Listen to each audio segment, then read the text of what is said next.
வேர்க்கடலையில சாதம், இட்லி, தோசைக்கு சூட் ஆகுற மாரி ஒரு துவையல் ரெசிபி செய்யலாமா? இப்போ ஒரு பேன்ல கொஞ்சமா தேங்காய் எண்ணெய் எடுத்துக்கலாம். 1 டீஸ்பூன் அளவுக்கு ஜீரகம்.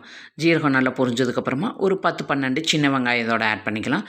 சேர்த்துட்டு ஒரு 5 பல்லு பூண்டும், ஒரு சின்ன துண்டு இஞ்சியும் இதோட சேர்த்துட்டு, 1 நிமிஷம் நல்லா வதக்கிட்டு, இது கூட காரத்துக்கு ஏத்த மாரி 5 பச்சை மிளகாய கீறி இதோட நான் சேர்த்துக்கிறேன்.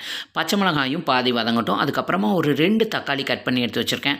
தேவையான அளவு உப்பும் சேர்த்துட்டு, இது கூட ஒரு கைப்பிடி அளவுக்கு மல்லி இலை. மல்லி இலையும் சேர்த்துட்டு, இது கூட ஒரு சின்ன துண்டு புளியும் சேர்த்துட்டு, நல்லா வதக்கி தக்காளி சாஃப்ட்டா வெந்ததுக்கப்புறமா ஸ்டவ் ஆஃப் பண்ணி ஆற வச்சுருங்க. இதுக்கப்புறம் ஒரு மிக்ஸி ஜாரில் ஒரு 3 டேபிள் ஸ்பூன் அளவுக்கு வேர்க்கடலை எடுத்துட்டு, அதை பல்ஸ் பண்ணி எடுத்துட்டு, இப்போ நம்ம ஆற வச்சிருக்கிற இந்த தக்காளி எல்லாம் அதில் சேர்த்து நல்லா கொரப்பாக அரைச்சி எடுத்துக்கோங்க. ரொம்ப வலுவலுன்னு இருந்தால் நல்லா இருக்காது. கொரப்பாக அரைச்சி எடுத்துக்கோங்க. எடுத்துட்டு தாளிப்பே தேவையில்லை. இதை வந்து சூடான சாதத்து கூடயும் பெசன் சாப்பிட்டாலும் சூப்பராக இருக்கும். தோசை இட்லி கூடயும் அருமையாக இருக்கும். இந்த ரெசிபி நீங்களும் ட்ரை பண்ணி பாருங்கள். வீடியோ பிடிச்சிருந்தா சப்ஸ்கிரைப் பண்ணிடுங்க.